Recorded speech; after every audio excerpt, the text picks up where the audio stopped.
Meus amados irmãos, eu me chamo Luiz e hoje estaremos dando início a um estudo de uma série chamada Sermão Profético, o que acontecerá nos últimos dias. O Sermão Profético é um dos principais textos de toda a Bíblia Sagrada, pois Jesus estava em sua última semana no ministério terreno e desejava que os seus discípulos pudessem compreender os eventos relacionados ao fim dos tempos, mas não apenas compreender de forma qualquer, mas compreender da forma correta, sem que ninguém os enganasse, e por isso Jesus traz os ensinamentos que por nós são conhecidos como sermão profético, por ele estar relacionado com os eventos futuros relacionados ao fim dos tempos e também à volta de Jesus. Por isso, esse é o primeiro vídeo de uma série que estudaremos versículo por versículo de todo o sermão profético que Jesus revelou. E estudando esse sermão profético, então entenderemos tudo aquilo que Jesus espera de nós nesses últimos dias da igreja na terra. Por se tratar de uma série e este vídeo ser o primeiro, iremos estudar uma visão geral do sermão profético, destacando os principais pontos, pois Jesus deseja nos revelar através da sua palavra os eventos futuros, para que quando esses começarem a acontecer, nós não venhamos perder a esperança, mas sim fortalecer a nossa fé em ver que a palavra de Deus está se cumprindo e o tempo de estarmos para sempre com o Senhor está chegando. O objetivo principal é revelar a nós tudo aquilo que irá acontecer nos últimos dias. Nós teremos 3 textos bases. Por mais que muitas pessoas olhem apenas para Mateus 24, quando se fala em sermão profético, não se limita apenas a Mateus 24, mas sim nós teremos 3 textos bases. O primeiro é Mateus 24, o segundo é Lucas capítulo 21 e o terceiro é Marcos capítulo 13. Esses 3 textos formam um conjunto do sermão profético e é necessário nós estudarmos todos os 3 juntamente para que nós possamos ter a compreensão correta e completa de todos os fatos, de tudo aquilo que Jesus disse e deseja que nós venhamos aprender em sua palavra. Nós iniciaremos o estudo lendo Mateus capítulo 24, versículo 1 ao 2, que diz assim: E quando Jesus ia saindo pelo templo, aproximaram-se dele os seus discípulos, para lhe mostrarem a estrutura do templo. Jesus, porém, lhes disse: Não vedes tudo isto? Em verdade vos digo que não ficará aqui pedra sobre pedra. Quando nós olhamos para Mateus 24, nós vemos que todos os discípulos se aproximam de Jesus e todos estão observando a estrutura do templo. Era um templo muito formoso, de pedras caríssimas, de pedras que chamavam a atenção de todos aqueles que olhavam. Porém, não foram todos os discípulos que deixaram que a beleza do templo entrasse em seus corações. Vamos ler Marcos capítulo 13, verso 1, que diz que saindo ele do templo, disse-lhe um dos seus discípulos: Mestre, olha que pedras e que edifícios. Em Marcos capítulo 13, versículo 1, nós conseguimos ver que apenas um dos discípulos teve o seu coração dominado pela beleza da estrutura. Apenas um dos discípulos estava com seu coração inclinado para tudo aquilo que estava vendo, e não todos. Por mais que Mateus 24 diz que todos se aproximaram, apenas um discípulo, na qual a Bíblia não fala qual deles é, se aproxima de Jesus vislumbrado com a sua vista. Ele estava totalmente voltado para as coisas terrenas naquele momento. É uma palavra que Jesus lança sobre os seus discípulos logo após ver tudo aquilo que os homens estavam ofertando no templo. E os discípulos estavam olhando a estrutura do templo e um dos discípulos estava com o coração totalmente voltado para a beleza do templo. Por isso nós aprendemos a primeira lição.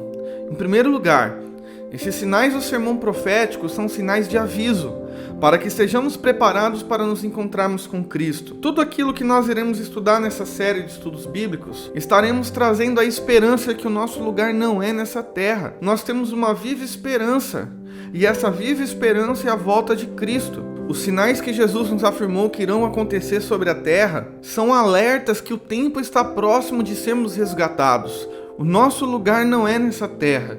Tudo que nós estamos vivendo aqui é temporário. Nós somos peregrinos, nós somos forasteiros. E em breve, conforme está escrito em João capítulo 14, do verso 1 ao verso 3, nós iremos morar nas moradas eternas que Jesus tem preparado, lugar onde o Pai preparou para nós.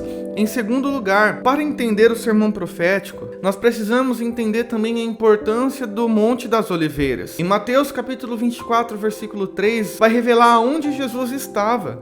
Jesus estava no Monte das Oliveiras e ele estava de frente para o templo. Jesus estava olhando para o lugar onde ele foi rejeitado.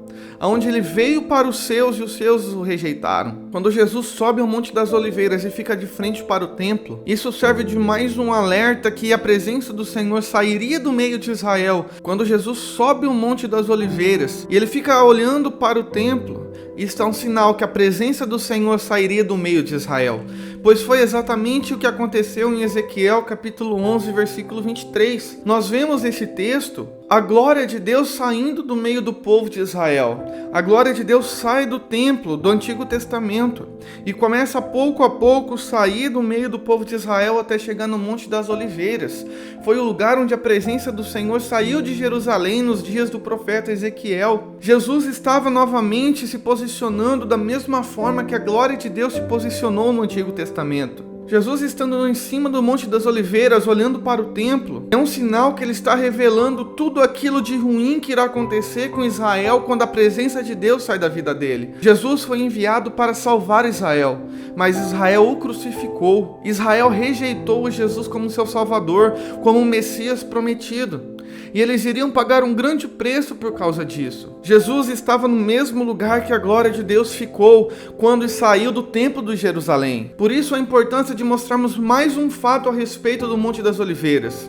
Em Mateus capítulo 26, versículo 30 diz que, e tendo cantado um hino, saíram para o Monte das Oliveiras. Quando Jesus canta um hino com seus discípulos e sai, ele vai direto ao Getsêmani, o lugar onde ele iria interceder em nosso favor, o lugar onde Jesus iria suar sangue, o lugar onde Jesus iria pedir para que, se possível fosse, o cálice passasse dele. E algo muito importante é que o Getsêmani fica exatamente no Monte das Oliveiras. O Monte das Oliveiras é um lugar profético, é um lugar totalmente relacionado com as profecias e os eventos que irão ainda acontecer. Se nós olharmos para Zacarias capítulo 14, versículo 4, nós vemos que o local aonde o Senhor Jesus irá voltar, juntamente com seus milhares de anjos e com a igreja glorificada, será o Monte das Oliveiras.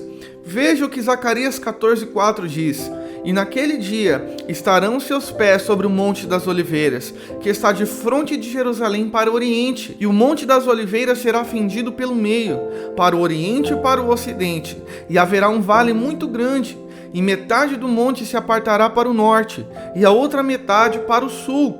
O lugar da dor de Cristo, o lugar onde Jesus suou sangue, o lugar onde Jesus estava ali nos seus últimos momentos, será o local onde ele voltará cheio de glória ao seu povo. Será o lugar onde Israel novamente olhará para Cristo como Messias e serão salvos. Terceiro lugar, nós precisamos entender quem estava com Jesus. O porquê Jesus começou a falar a respeito do sermão profético. Em Marcos capítulo 13, versículo 3, diz que apenas Pedro, Tiago, João e André estavam com Jesus, e não todos os discípulos como muitos pensam. Enquanto havia um discípulo que estava impressionado com as pedras, conforme nós lemos em Mateus capítulo 24, havia 4 discípulos, que é Pedro, Tiago, João e André, que estavam preocupados com as coisas relacionadas à eternidade. Esses 4 discípulos queriam entender aquilo que iria acontecer com Israel. Esses discípulos estavam começando a compreender que Jesus iria entregar a sua vida em favor do povo. Só que esses discípulos não estavam preocupados apenas com as coisas que iriam acontecer naquele momento. Veja o que os discípulos fazem. Os discípulos em Mateus 24, versículo 3, fazem 3 perguntas a Jesus. E essas 3 perguntas que esses 4 discípulos fizeram a Jesus será a base para toda essa série desse estudo. A primeira pergunta é: quando serão essas coisas? Nós vemos essa pergunta em Mateus 24, verso 3 e em Lucas, capítulo 21, verso 7. A segunda pergunta é: qual haverá o sinal da sua vinda? Nós podemos ver em Mateus 24, verso 3 e também em Lucas 21, versículo 7. Mas há também um terceiro ponto, uma terceira pergunta, que só está revelada em Mateus capítulo 24, versículo 3, que diz assim: qual haverá o sinal do fim do mundo? No tempo que as coisas irão acontecer. Segundo, qual é o sinal da vinda de Cristo? E terceiro, qual é o sinal do fim do mundo? O que muitos não conseguem compreender é que a vinda de Jesus e o final do mundo são coisas distintas. Acontecerão em tempos diferentes, acontecerão de formas diferentes, os sinais são diferentes. E eu espero que com essa série de estudo bíblico eu possa trazer um pouco de esclarecimento. Há tantas dúvidas que muitas pessoas têm no coração e pode ser essa dúvida que você tem.